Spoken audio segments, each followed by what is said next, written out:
leta zunze ubumwe za Amerika yafatiye ibihano visi perezida wa mbere wa Sudani y'Epfo imushinja guhohotera uburenganzira bwa muntu no kugerageza gukereza amasezerano y'amahoro muri icyo gihugu. Minisitiri w'ububanyi n'amahanga w'u Rwanda Vincent Biruta ejo kuwa gatatu yashimye ko Uganda y'uko abanyarwanda icyenda yari yarafunze, ariko avuga ko hari ibindi bikenewe kugira ngo umubano w'ibihugu byombi usubire mu buryo. Muri Kongo, polisi yaburiye abanyeshuri bigaragambyaga kubera amafaranga y'ishuri yakubwe inshuro ebyiri, bamenyesha ko bagomba kuva kuri campus ya kaminuza y'i Kinshasa mu masaha 48 cyangwa se bagatabwa muri yombi.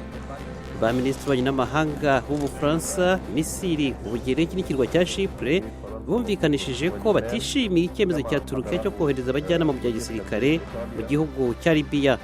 Naho umunyamideli wo muri Nigeria, Lani Adeoye, yafunguye iduka ry'imyenda igezweho mu mujyi wa Lagos, ateganya gufasha abaturage kwiteza imbere.